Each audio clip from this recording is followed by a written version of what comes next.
Hey guys, welcome to my kitchen. I'm Jamison and this is how I cook. This is a special edition of Mixology Mondays.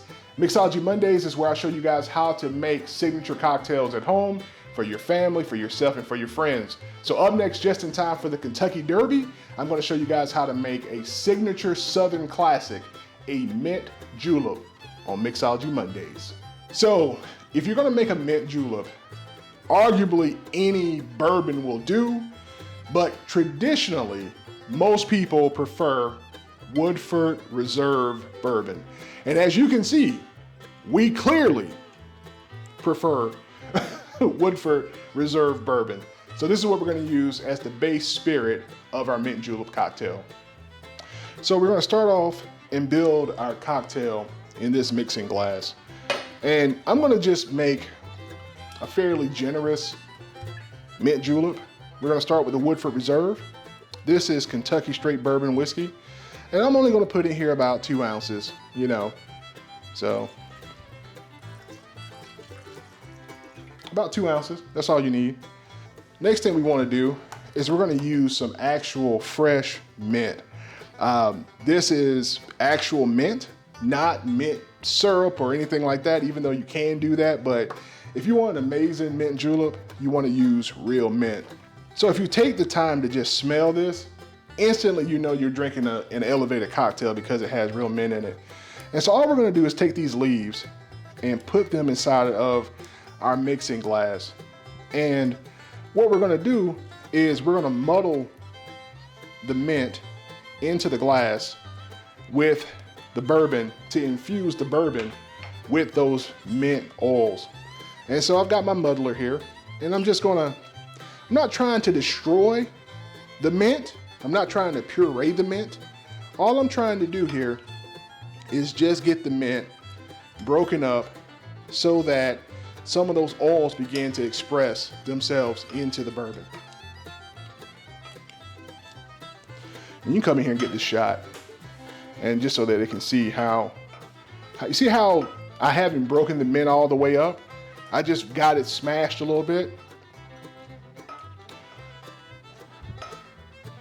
I think that's perfect right there.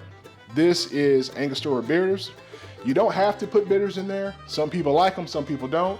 But I think it elevates the cocktail, so I'm going to put in a dash or 2 or 3, however many you want, but start with 1 if you want to put some in of these Angostura Bitters.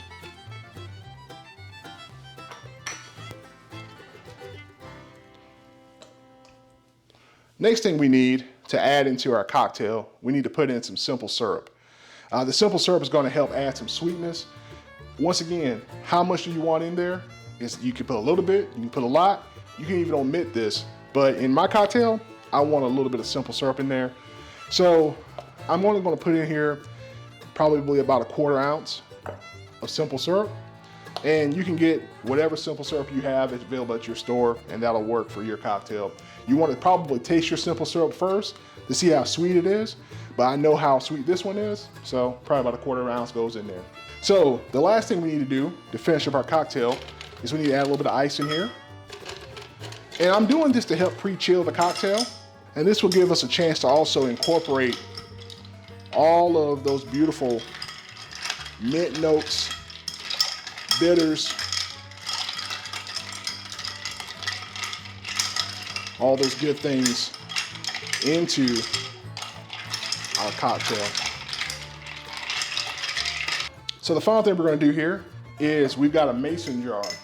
I feel like this adds another level of elevation to the cocktail, just using a mason jar instead of a paper cup or a plastic cup or just a regular glass. And so I'm going to take my ice and fill this up. So we filled up our mason jar glass all the way to the top with ice. Think about it. You're outside at the Derby, warm spring day in the South. You want to keep your cocktail cold, and it gives it a beautiful presentation when you fill it all the way up full of ice.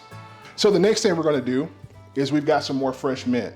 So all I'm going to do with this mint is I'm just going to smack this mint against my hand, just like that. And when you smack the mint against your hand, it gently bruises the mint and wakes up the mint oils and that beautiful mint aroma. And that's all we're gonna do. We're not gonna muddle it, we're not gonna pinch it, we're not gonna squeeze it. We're just gonna smack it a little bit.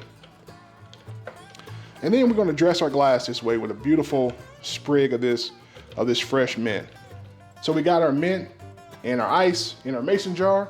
The last thing we need to do is pour this wonderful mint julep that's from our mixing glass. I use a strainer to catch those mint leaves. And there you have it, people. Just in time for the Kentucky Derby. A wonderful cocktail, super traditional, super simple, a classic mint julep. All right, guys, it is time for my favorite part of the video. As you can see, I added a little bit more bourbon to the top of this to go ahead and fill up the glass. I've got to share this with my wife, so let's give it a taste test for you guys here.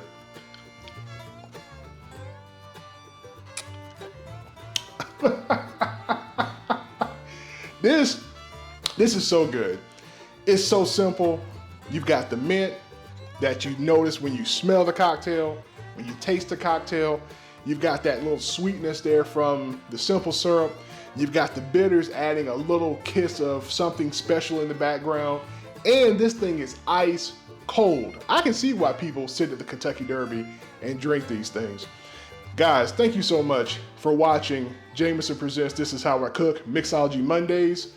Do me a favor, hit that subscription button and turn on those notifications before you guys leave. And I would really appreciate if you go home and make yourself one of these just in time for the Kentucky Derby. I gotta get back to my drink. Every time.